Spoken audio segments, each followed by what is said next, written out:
बिस्मिल्लाहिर्रहमानिर्रहीम। नाज़रीन, मैं हूँ आम शहरी आरिफ हमीद भट्टी और आप देख रहे हैं यूट्यूब चैनल। अगर पसंद आए तो सब्सक्राइब कीजिएगा। नाज़रीन, 2-3 इशुओं पर आज बात करेंगे। गिलगित बल्तिस्तान में होने वाले इलेक्शन, जहाँ PTI फतह के करीब पहुँच चुकी है, और मुस्लिम लीग नून का बयानिया, नवाज शरीफ का इस्टेब्लिशमेंट मुखालिफ बयानिया उन्हें शिकस्त की तरफ ले जा रहा है,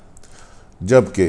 बिलावल भुट्टो भी अपनी तहरीक चलाने में काफ़ी हद तक कामयाब हुए और कुछ सीटों के करीब पहुंच चुके हैं। इसके अलावा अहम बात,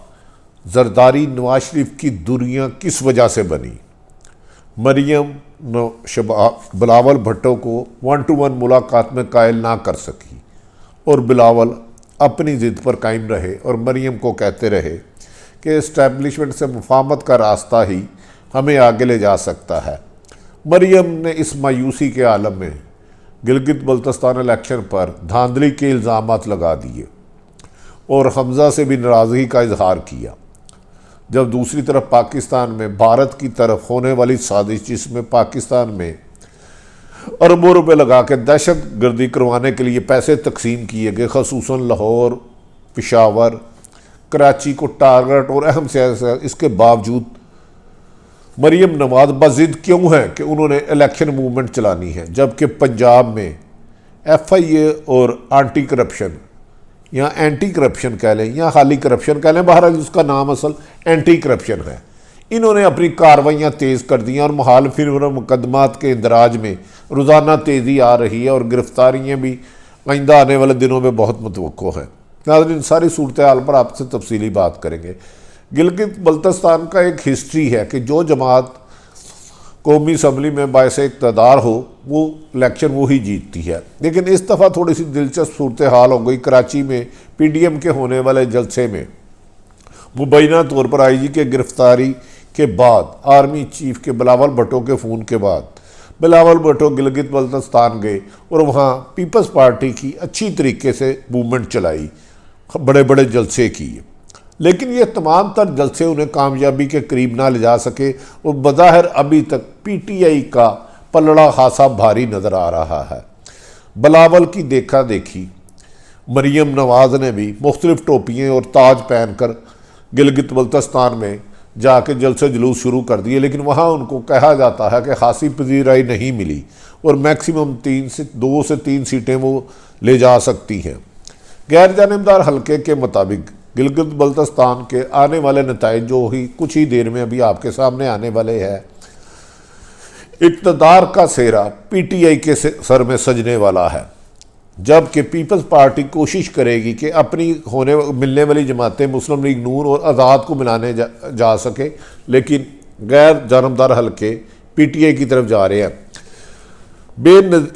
मरियम नवाज ने अपने बयानिए की नाकामी, जो कि आखास अदारों को तनकीद करना था, उसको भांपते हुए, लोगों का जहन पढ़ते हुए पहले से गिलगित बल्तिस्तान में धांधली का शोर डालना शुरू कर दिया और कहा कि वहाँ इलेक्शन फेयर नहीं हो रहे, 6 एजेंसियाँ वहाँ गई हैं, हमारे उम्मीदवारों को तंग कर रहे हैं, परेशान कर रहे हैं। लेकिन आज होने वाले इलेक्शन जो हो रहे थे, बज़ाहिर उस वक्त तक नज़र आ रहा था कि सरकारी या हुकूमती मुदाखलत नहीं की गई और हर आदमी को अपनी मर्ज़ी का वोट देने की इजाज़त है। इसके नतायज बहुत जल्द, मेरा ख्याल है किसी वक्त भी आप देखेंगे कि PTI के सेहरा सज गया है। लेकिन दूसरी तरफ आसफ अली जरदारी बड़ी स्मार्ट गेम खेल चुके हैं। नवाज शरीफ का जो बयानिया बाहर गुजरांवाला से शुरू हुआ एंटी इस्टेब्लिशमेंट, उस पर आसफ अली जरदारी ने अपने क्लोज सर्कट में मीटिंग करते हुए कहा, अब मज़ा आएगा नवाज शरीफ को जवाबदेह होने का। रहील शरीफ के खिलाफ जब मैंने बयान दिया तो नवाज शरीफ ने अगले दिन मेरे साथ मुलाकात कैंसिल कर दी, अब मैं इन्हें तनख्वाह करके अपने फ़ायदे लूँगा। ऐसा ही हुआ। नवाज शरीफ ने गुजरांवाला में इस्टेब्लिशमेंट को खूब बुरा भला कहा, लेकिन जब कराची जलसा हुआ, नवाज शरीफ को तकरीर की इजाज़त नहीं दी गई और इस दौरान कहा जाता है कि मसरूफ़ तरीन दिन आसफ अली जरदारी ने गुजारे और बाहर अहम हल्के, ताकतवर हल्के ने जरदारी साहब से राब्ते किए, जिसमें राब्ती जरदारी साहब के लिए खुशखबरी थी कि पीपल्स पार्टी के लिए आइंदा गिरफ्तारियों में कमी लाई जाएगी, मज़ीद केस नहीं खोले जाएंगे, 5 साल हुकूमत पीपल्स पार्टी को पूरा करना शुरू होगी। ये अहम हल्के दे रहे थे, जबकि इस पर वज़ीर आज़म नवाज शरीफ नाखुश थे, लेकिन अहम हल्कों ने मुल्की हालात की मुनासबत से इमरान खान की इस खुशी को नज़रअंदाज कर दिया और आसफ अली जरदारी से मुज़ाकरात जारी रखे। नाज़रीन, इन दोनों सूरत हालों में मरियम नवाज़ ने हर मुमकिन कोशिश की जब उन्होंने देखा कि बिलावल भुट्टो गिलगित बल्तिस्तान में कामयाब अवामी तहरीक चला रहे हैं, और उन्होंने भी वहाँ का रुख किया, मुख्तलिफ टोपियों पर ताज पहने हुए जलसे जुलूस किए, लेकिन उनका नैरेटिव, उनके वालिद का नैरेटिव उन्हें कामयाबी नहीं दिला सका और बज़ाहिर मैक्सिमम 1-2 सीटों से ज़्यादा उन्हें सीटें मिलती हुई नज़र नहीं आती। इन हालात में अचानक BBC को इंटरव्यू देते हुए बिलावल भुट्टो ने कहा कि नवाज शरीफ ने हमारी मर्जी के बगैर पाक फौज के अहम अदारों के अफसरान के नाम लिए हैं जो उन्हें नहीं लेने चाहिए थे। इसके बाद PDM में खासी दरार नज़र आई और 2-3 मौक़िफ़ नज़र आने लगे। मरियम नवाज़ ने हालात की मुनासबत और लोगों के बदलते हुए रुख देख कर अपना गुस्सा, अपना इंतकाम एस्टेब्लिशमेंट से लेने के लिए अचानक बिलावल भुट्टो से मुलाकात की दावत दे दी। बिलावल भुट्टो गए, लेकिन बिलावल भुट्टो के साथ उनकी 1-to-1 मुलाकात में बिलावल भुट्टो को मरियम नवाज़ कन्विंस नहीं कर सकी। मरियम नवाज़ ने बाज़ राय का कहना है कि बिलावल भुट्टो को यहाँ तक भी ऑफ़र की कि अगर इमरान जाता है तो हम पीपल्स पार्टी का साथ देंगे, लेकिन आप मेरे वालिद के नैरेटिव जो एस्टेब्लिशमेंट एंटी नैरेटिव है, आप उसका साथ दें और खुलकर बात करें। जिस पर बिलावल ने वाज़िया उनसे माजरत कर ली। उन्होंने कहा कि अगर सियासत करनी है तो इस मुल्क में एस्टेब्लिशमेंट से मुफाहमत करके ही चलना होगा।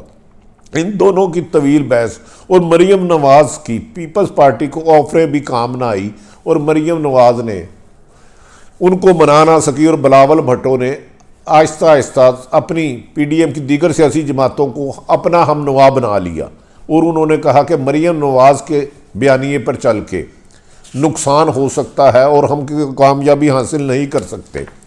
नाज़रीन, इसमें बड़ी अहम बात आई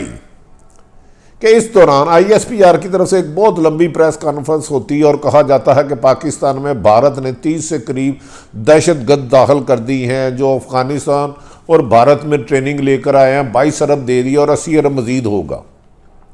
इनमें खसूसन 3 शहरों का नाम लिया गया, जबकि बलूचिस्तान में सूरत हाल सबसे ज़्यादा ख़राब है, लेकिन लाहौर, कराची और पेशावर में कहा गया यहाँ दहशतगर्दी की वारदातें नवंबर, दिसंबर और जनवरी में तेज़ी से बढ़ सकती हैं और अहम सियासी शख्सियात और मजहबी शख्सियात को टारगेट किया जा सकता है, जिससे एक खौफ सी अलामत हो गई। लेकिन मरियम नवाज़ ने खुद को अकेला पहन कर अपने चचा से भी अपना रास्ता अलग करते हुए इस दहशतगर्दी की वारदात की तलाश के बावजूद कहा कि नहीं, वो हर हाल में जलसे करेंगी और इमरान खान को घर भेजेंगी। बल्कि अपने तकरीरों में वो कहती रही इमरान खान तो एक बज़ाहिर डमी बैठा हुआ है, इसको चलाने वाले कोई और हैं, इसके सेलेक्टरों को मैं नहीं छोड़ूंगी। उनके बयानिए में तलखी आती रही, जबकि मुस्लिम लीग नून के अहम शख्सियात मरियम के बयानिए से फासला करते हुए नजर आए। इस दौरान वज़ीर आज़म इमरान खान के बयान के बाद कि उनके मुतहद अदारे करप्शन, यानी कि मेरा मतलब है एंटी करप्शन और FIA दोनों को मुतरक कर दिया गया और अपोजिशन लोगों के खिलाफ मुकदमात के इंदराज का एक तवील सिलसिला शुरू लाहौर से, मुल्तान से सियालकोट होता चले गया। लेकिन हैरत वाली बात है, ये सिर्फ ज़्यादा पंजाब में हो रहा है क्योंकि यहाँ PTA की हुकूमत है, सिंध में पीपल्स पार्टी की है और बज़ाहिर ऐसा लग रहा है कि हुकूमत अब इन 2-3 अदारों जो उनके अपने पास है नैब के साथ साथ, इन अदारों को इस्तेमाल करके अपोजिशन को कुचलने की कोशिश करेगी, जबकि भारत पाकिस्तान के अमन तबाह करने के लिए बड़ी तादाद में दहशतगर्द बारूद देकर भिजवा चुका है और कोई भी बड़ा नुकसान हो सकता है। नाज़रीन, बिगड़ती हुई सूरत हाल में मरियम नवाज़ अपनी जमात में अकेले होते के साथ साथ अपने चचा और अपने चचा के बेटे के साथ भी अपना फासला बढ़ाती जा रही हैं और हुकूमत इस वक्त इंतकाम के लिए आगे बढ़ती जा रही है और कहा जा रहा है करप्शन यानी कि एंटी करप्शन और FIA के साथ मिलकर वो बड़े काम साहब करेंगी। नवाज शरीफ ने सवात में जलसे में भी इस्तेमाल करते हुए फिर अहम अदारों को चैलेंज किया, ललकारा, जबकि वो ये जान चुके थे कि भारत पाकिस्तान में अफ़गानिस्तान के ज़रिए बहुत बड़ी दहशतगर्दों की तादाद भेज चुका है और न सिर्फ मजहबी और सियासी जमातें अहम इमारतों को नुकसान पहुँचेगा, लेकिन नवाज शरीफ कहा जा रहा है बाज़ गैर मुल्की ताकतों की वजह से अपने बयानिए में कमी लाने के लिए रजामंद नहीं हो रहे। जबकि बिलावल भुट्टो ने इस बात पर भी सख्त बुरा मनाया कि अगर उन्होंने आर्मी चीफ कमर जावेद बाजवा ने जो सिंध में हुई थी मुबैना आईजी की उसको खैर मकदम किया तो मरीम नवाज ने उसकी मुखालफत क्यों की, उसको रिजेक्ट क्यों किया, नवाज शरीफ इसको रिजेक्ट क्यों किया। इन हालात से लगता है कि आने वाले वक्तों में पीपल्स पार्टी और नून लीग में फासले बढ़ सकते हैं, पीपल्स पार्टी और अहम हलकों में कुर्बतें बढ़ सकती हैं। तहम आने वाले दिन ये 3 महीने पाकिस्तान में ना सिर्फ सियासी तौर पर गरम होंगे, खदशा ये है कि खुदा ना खास्ता दहशतगर्द अपने अज़ाइम पर भी काबू हो सकते हैं और कोई अहम सियासी टारगेट जो PDM का है या हुकूमती शख्सियत निशाना बन सकती है। नाज़रीन, आरिफ हमीद भट्टी आम शहरी की गुफ्तगू पसंद आए तो आरिफ हमीद भट्टी चैनल सब्सक्राइब करें, अपना और अपने अहले खाना का ख्याल रखें। पाकिस्तान जिंदाबाद।